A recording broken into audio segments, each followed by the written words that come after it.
안녕하세요, 블라인드입니다. GV70 2.5 터보를 주행하면서 여러분들이 궁금해 하실 만한 점들을 제가 느낀 대로만 일반인의 입장에서 말씀을 드리고자 합니다. 주행감에 대해서 이야기를 하기 전에 한 3가지 정도 말씀드릴 게 있습니다. 첫 번째는 돈이 없어서 수입차를 산다, 그 얘기에 반대는 하지 않아요. 비교를 해보시는 것도 좋다고 생각을 합니다. 그래서 GV70이 처음 나왔을 때 제가 GV70으로 살 수 있는 수입차 SUV랑 세단 각각 영상을 찍어 놓은 게 있어요. 여러분들께 도움을 드릴 수 있지 않을까. 그리고 포르쉐 마칸이랑 비교하시는 분들이 있는데, 포르쉐 홈페이지에 들어가시면 마칸을 여러분들의 입맛대로 꾸미실 수가 있거든요. 한번 꾸며보세요. 견적이 상상 그 이상으로 나옵니다. 나는 포르쉐라는 브랜드만 있으면 된다라고 하시는 분들은 상관이 없지만, 근데 한번 여러분들이 원하시는 옵션 넣어보시면 내가 잘못 생각했구나 라고 바로 느끼실 수가 있습니다. 두 번째 드리고 싶은 얘기는, 이 차량만 그런지는 모르겠는데 엑셀을 밟으면 호로록 소리가 나는 거죠. 제 기준에서는 50km 이상에서 발생하고요. 여러분들이 수동으로 악셀 페달을 밟으시거나 혹은 스마트 크루즈 컨트롤을 사용하시다가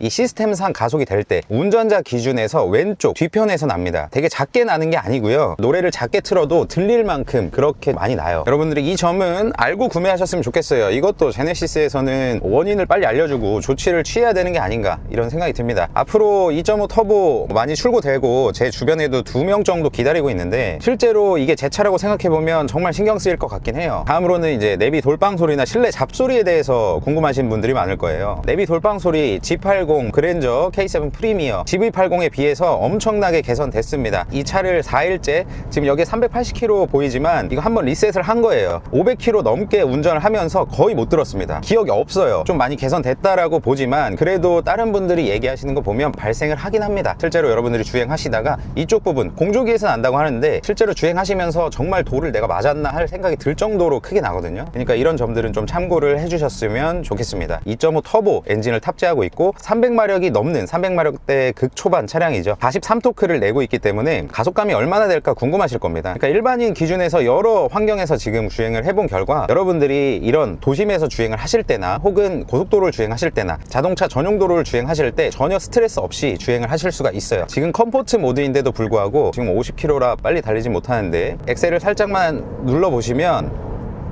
이렇게,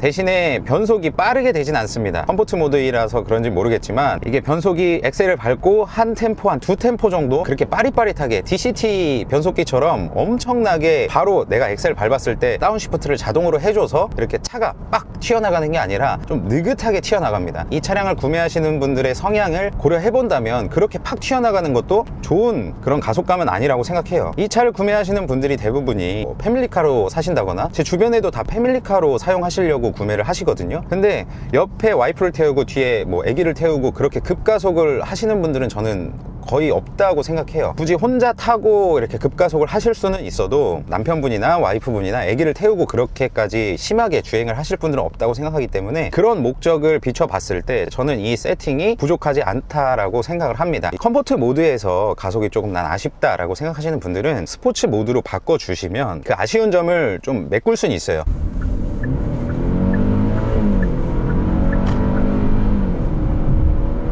대신에 여러분들의 머릿속에 있는 그 샘플 자체가 BMW의 고성능 엔진이라든지 고성능 차량들이 여러분들의 샘플이라면 이것도 정말 안 나간다고 볼 수가 있죠. 그런 분들은 3.5 터보 한번 시승을 해보시고 나는 그것도 부족하다라고 하시면 이제 수입차 고성능 라인으로 눈을 돌리셔야 되는 게 아닌가, 이렇게 생각을 합니다. 일단 가속감에 있어서는 제로백이 6초대다 보니까 전혀 부족한 게 없어요. 가속감에 있어서는 이 정도 이야기를 하고요. 변속감인데, 변속감에 있어서는 좀 아쉽긴 해요. 엑셀 반응에 있어서 변속이 빨리빨리 따라와 준다면 정말 좋을 텐데, 다만 스포츠 모드로 바꾸시게 되면 변속이 약간 달라집니다. 제가 느끼기에는 이게 변속이 다음 가속을 위해서 세팅된 부분이 있는 것 같아요. 왜냐면 가속을 시원하게 한번 하고 나서 엑셀에서 발을 떼면 다음 가속을 위해서 기어 단수를 한 단계 올리지 않고 RPM을 일정하게 좀 유지시켜주는 그런 변속 세팅이 된 것 같은데, 그게 다음 가속을 위해서는 상당히 좀 유용합니다. 왜냐면 다시 가속을 할 때 엑셀 페달에 발을 지그시 올리면 높은 RPM 상태에서 해서 차가 다시 나가기 때문에 시원시원하게 다시 가속을 하실 수가 있어요. 변속감은 컴포트 모드에서는 조금 아쉽지만 스포츠 모드에서는 그렇게까지 일반인의 입장에서 봤을 때 아쉽지는 않다라고 말씀을 드리고 싶습니다. 다음으로는 이제 승차감이죠. 서스펜션과 어느 정도 연관이 있죠. 방금 시내를 빠져나왔는데 60km, 70km 밑으로 주행을 하실 때는 정말 어떤 노면을 만나도 조금 과장 더 못해서 그냥 비단길 가는 승차감이에요. 다만 여러분들이 아파트에 있는 뭐 과속방지턱 굉장히 높게 돼 있죠. 그런 거를 넘으실 때만 차가 좀 꿀렁꿀렁하는 그런 느낌을 받으실 수가 있습니다. 방지턱을 넘어가실 때는 속도를 또 너무 많이 올리셔서 넘으시면 불쾌해요. 근데 막 20-30km로 넘게 되면 정말 부드럽게 잘 넘어갑니다. 프리뷰 전자제어 서스펜션이 달려 있어서 그런지 몰라도 굉장히 좀 스무스하게 넘어가는 그런 느낌을 받을 수가 있습니다. 다만 에어 서스펜션이랑 직접적으로 비교를 한다? 이건 아닌 것 같아요. 왜냐면 에어 서스펜션 자체가 워낙에 고급 차에만 들어가잖아요. 이것도 제네시스도 고급 라인이라고는 하지만 실질적인 가격 구간대를 따져봤을 때 이런 기능들이나 고급감, 실내 소재 이런 것들을 따지고 보면 그런 것들 대비해서 저렴하게 타실 수 있는 차예요. 좋은 승차감, 뭐 벤츠의 매직 바디 컨트롤처럼 바퀴만 움직이고 차체는 가만히 있는 그런 승차감을 원하신다면 돈을 더 쓰셔야죠. 도로가 좋지 않은 상황에서도 괜찮습니다. 비포장도로, 그러니까 모래밭, 자갈밭을 이렇게 가보면 서스펜션에서 많이 걸러주고 그렇게 서스펜션에서 걸러주기 때문에 운전자 입장에서는 그렇게 불쾌감을 많이 느끼지 않습니다. 제가 좀 둔한 건지 몰라도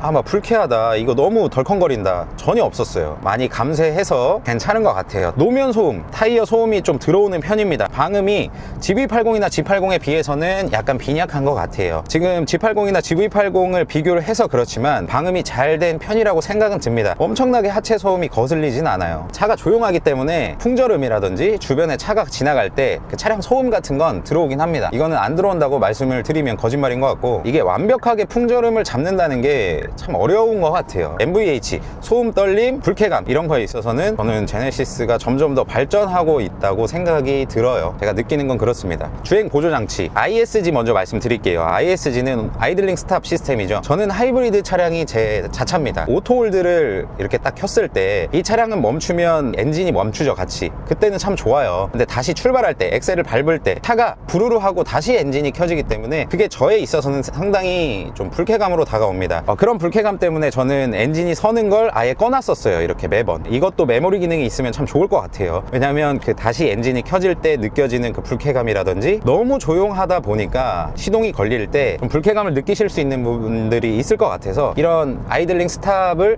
중지해주는 그런 것도 기억을 해주는 기능이 있었으면 좋겠습니다. 그리고 오토홀드 말씀드렸는데, 오토홀드가 저는 이 GV70이 좋은 게 GV70부터 아마 이런 것 같아요. 오토홀드가 메모리 기능이 됩니다. 원래 그 전에 같은 경우는 오토홀드를 사용하다가 시동을 껐다 키면은 다시 오토홀드 버튼을 눌러줘야 오토홀드가 활성화가 됐었어요. 근데 GV70에서는 한번 눌러만 놓으면 시동을 껐다 켜도 오토홀드 버튼이 살아 있습니다. 굉장히 편리해요. 신경 쓸 필요가 없습니다. 이런 거는 고객의 얘기를 반영하고 있는 게 아닌가, 이런 생각이 들고요. 그리고 차선 유지 보조 장치죠. 지금은 이제 HDA가 스마트 크루즈 컨트롤이 켜져 있어서 그거를 뭐 보여드릴 수는 없는데, 시내에서 이렇게 차선을 넘어가게 되면 경고 시스템을 울려주죠. 근데 이게 운전을 정말 집중해서 하시면 그런 일이 별로 없겠지만 아닌 분들도 굉장히 많아요. 그래서 차선 유지 장치 같은 경우는 내가 차선을 밟으면 핸들로 경고를 또 해주고 조향도 도와주는 기능이기 때문에 저는 이게 여러분들의 운전하시는 데 있어서 사고의 위험을 조금이라도 낮추는 그런 기능이다 보니까 좋다고 생각을 하고요. 굉장히 부드럽게 잘 작동을 하지만 교차로 같은 데서 이렇게 차선이 막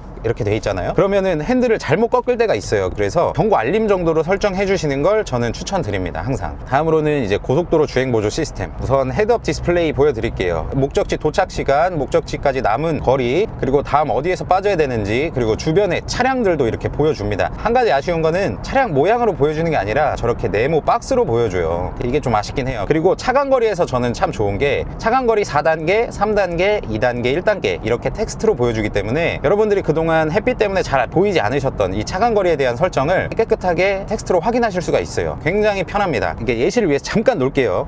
잠깐 놓으면 차가 왼쪽으로 쏠리지도 않고 오른쪽으로 쏠리지도 않고 중앙을 잘 타고 가요. 엑셀도 밟지 않은 상태고 가운데로 잘 가기 때문에 저는 이런 게 계속해서 발전을 하고 있다고 생각을 합니다. HDA2가 들어가기 때문에 원터치로 차선을 한번 바꿔볼게요. 자, 이렇게 하고 저는 놉니다. 핸들을 잡아야 된대요. 또 핸들을 잡고 원터치로 올리면 주변을 인식하고 이 차가 알아서 들어가요. 제가 하는 게 아니에요. 자, 그리고 다 들어오면 자동으로 방향 지시등을 꺼주고 주변에 센서들이 워낙 많기 때문에 그 센서들로 이렇게 파악을 해서 여러분들께 알려주고 변경을 하는 거기 때문에 저는 믿고 사용하셔도 될 것 같습니다. 그리고 차선 변경되는 것도 이 헤드업 디스플레이에 표시가 되기 때문에 운전자가 전방 주시만 잘 한다면 주변 상황을 다 파악하실 수가 있어요. 한 가지 또 좋은 거는 보이실지 모르겠는데 차선을 표시해 줍니다. 우리가 초행길을 갈 때 이 차선 잘못 들어서 돌아가는 경우 굉장히 많거든요. 뭐 2차선이 좌회전 차선인데 갑자기 뭐 3차선에서 내가 달리고 있었다. 서울 같은 데는 끼기도 힘들잖아요. 단속도 심하고. 그런 경우에 이 차선이 어디로 가야 되나 이렇게 표시를 해주는 경우가 뭐 많이는 없는데, 이거는 헤드업 디스플레이에 그 정보를 띄워주다 보니까 초행길 가실 때 상당히 좋은 것 같아요. 앞에 차량이 끼어들 때, 측면 센서가 없는 차량들 같은 경우에는 이 앞에 차량이 끼어들 때 제 앞에 와야지만 앞차가 있다고 인식을 하기 때문에 이 감속을 상당히 운전자 입장에서 불안하게 합니다. 그래서 저는 웬만하면 이 앞에 차가 끼어들면 제가 브레이크를 수동으로 이제 하는 경우가 굉장히 많아요. 근데 이 차는 차량이 들어오면, 그러니까 한 30% 걸치기 시작하면 그때부터 차량이 대응을 합니다. 운전자가 느끼기에 절대 이게 불안하다 이런 식으로 느끼진 않아요. 기본적으로 운전 주행보조 시스템에 있어서는 여러분들이 장거리를 가시거나 오래 운전을 하시거나 여러분들의 피로도를 확실히 줄여줄 수 있다라고 말씀을 드릴 수가 있을 것 같아요. 구형 차량들 타시다가 요즘 차량들 타시게 되면 가장 만족하는 게 이런 겁니다. 주행보조 시스템. 한 가지 주의할 사항을 말씀드리면, 얼마 전에 G80 운전하시다가 스마트 크루즈 컨트롤 걸고 가시다가 핸들이 이렇게 틀어져 가지고 여기 가드레일인가 어디 다리인가 뭘 박으신 분이 계세요. 주행보조 시스템 사용하시다가 사고 나면 여러분들 책임입니다. 현대, 기아, 제네시스 뿐만이 아니라 벤츠, BMW, 아우디 뭐 모든 제조사가 다 똑같습니다. 제조사 책임이라고 해주는 데가 없어요. 이 주행보조 장치를 켜고 가시더라도 핸들은 좀 잡고 계세요. 이 발도 어디에다 그냥 편하게 놓지 마시고 일단 브레이크 밟을 준비는 하세요. 이거 사고 나서 입원하면 그 싸우는 것도 싸우는 거지만 몸 아픈 게 좀 제일 짜증나잖아요. 일도 해야 되고 볼 일도 봐야 되는데 그게 좀 짜증나니까 항상 운전하실 때는 좀 조심해서 핸들을 잡고 하시는 걸 추천드립니다. 다음으로는 핸들링도 딱 틀고 이렇게 하면 차가 잘 따라와요. 핸들을 우측으로 확 꺾으면 차가 뒤뚱 살짝은 뒤뚱 한다는 느낌은 받아요. 하지만 예전처럼 핸들이 논다든지 그런 거는 거의 없어진 것 같아요. 요새는. 예전에 택시 아저씨들 보면은, 저는 어렸을 때 그거를 자주 봤거든요. 이 핸들을 이렇게 해야만 차가 앞으로 가는 줄 알았어요. 왜냐하면 핸들에 유격이 있어서 예전에는 아저씨들이 그렇게 운전을 하신 건데, 요즘은 정말 이렇게 살짝만 틀어도 차가 우측으로 가요. 유격은 정말 거의 없다고 보시면 됩니다. 여러분들이 일상적으로 타고 다니시기에는 전혀 부족함이 없고, 뭐 CMDPS가 어떻고 RMDPS가 어떻고 이제 그거를 좀 논할 시대는 지나지 않았나. 실제로 여러분들 이렇게 운전석에 앉아서 CMDPS, RMDPS 구별하실 수 있는 분들이 있으면 진짜 댓글로 달아주세요. 어떤 느낌인지 진짜 궁금해서 그렇습니다. 댓글로 달아주세요. 운전하시면서 여러 가지 버튼들을 조작을 하시잖아요. 공조라든지 핸들에 있는 버튼이라든지 많이 조작을 하시는데, 이쪽 맵, 내비, 뭐 즐겨찾기 버튼, 비상등까지 팔이 짧은 편인데도 불구하고 누르기 굉장히 편하게 되어 있습니다. 나머지 다 좋아요. 온도 조절하는 것도 이렇게 돌려가지고 직관적으로 할 수가 있고 나머지 다 좋은데, 저는 이 통풍 시트, 열선 시트 설정하는 거, 이게 좀 안 좋아요. 이 칸이 너무 좁고 화살표를 눌러야만 이 작동을 하거든요. 근데 이 화살표를 누를 때 화살표도 작다 보니까 이 쳐다보면서 이렇게 해야 돼요. 그래서 이거는 좀 안 좋은 것 같습니다. 좀 개선을 해주셨으면 좋겠어요. 살짝 크게. 그리고 또 하나 공조해서 좋은 게, 뒤에 여기 리어라는 글자가 있는데 그걸 누르게 되면 뒷자리를 또 컨트롤 하실 수가 있습니다. 이런 거 굉장히 좋은 것 같아요. 꼭 필요한 거, 오토, 오프, 성해 제거 버튼, 내기, 싱크 전부 이쪽으로 다 들어와 있어서 이거는 직접적으로 물리 버튼으로 되어 있어요. 하나로 되어 있는데 누르면 전체가 다 들어가긴 하는데 해당 기능만 켜집니다. 잘 되어 있어요. 편해요. 그리고 이쪽에는 지문 인식 버튼이 있고, 여기 있는 게 좀 생소하긴 합니다. 그리고 핸들도 이게 스포츠 패키지가 아니기 때문에 저는 이 럭비공 핸들을 진짜 싫어하는데, 이 하나의 버튼에 아래 위로 기능들이 따로 분리가 되어 있기 때문에 헷갈리지 않아요. 이 위에 버튼은 또 위쪽에 볼록하게 이렇게 운전자가 바로 느낄 수 있게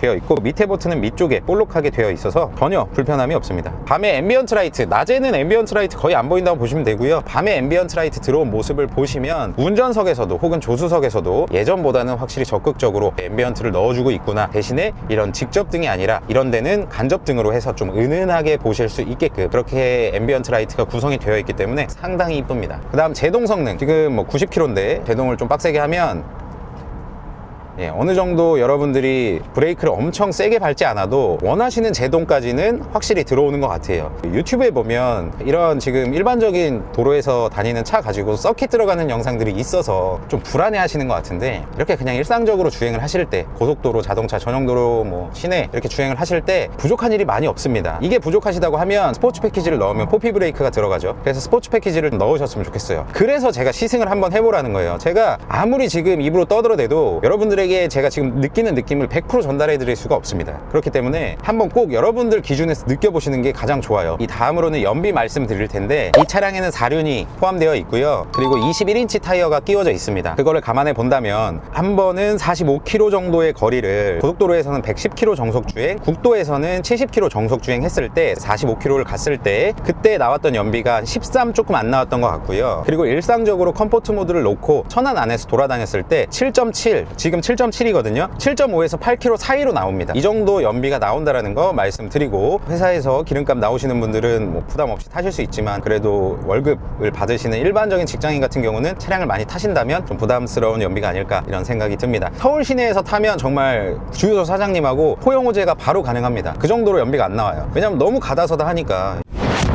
GV70을 기다리시는 분들, 혹은 구매하시려고 한번 생각 중이신 분들께 제가 이렇게 뭣도 아니지만 GV70 2.5 터보 차량을 타보면서 얘기를 주저리 떠들어 봤는데요, 제 말이 무조건 정답은 아닙니다. 이 차량 리뷰라는 게 주관적일 수밖에 없어요. 그냥 일반인, 여러분들과 똑같이 도로를 다니고 일반적인 직장인입니다. 그런 사람이기 때문에 그냥 느끼는 점들을 말씀드리는 거예요. 그 점은 정말 감안해서 좀 봐주셨으면 좋겠고요. 디테일한 테크니컬한 부분을 알고 싶으시면 오토기어나 오토뷰 채널, 저는 이 두 채널 정말 추천드리는데, 이 두 채널을 자주 보시게 되면 여러분들의 이 공학적인 지식 혹은 자동차에 대한 지식이 정말 높아지실 거예요. 저는 GV70을 여러분들께 무조건 사라고 말씀드리는 게 아니에요. 그리고 이 차량은 스포츠 패키지를 제외하고 모든 옵션이 거의 다 들어가 있기 때문에 6,700만 원이 약간 넘습니다. 그래서 이 정도 가격을 주고 GV70을 선택을 하셔라 라고는 절대 말씀 못 드리고요, 6천만 원 언더에서 사시는 걸 전 추천드려요. 그리고 기본 구성도 워낙에 잘 돼 있기 때문에 이런 거는 기본으로 사셔도 나쁘진 않다라고 저는 진짜 말씀드리거든요. 그래서 제가 예전에 꿈이었던 가성비 견적이 5,570만 원 정도의 차값을 구성을 했을 텐데, 그렇게 구매하셔도 저는 괜찮다라고 생각을 합니다. 혹은 조금 더 넣으셔서 6천만 원이 넘지 않게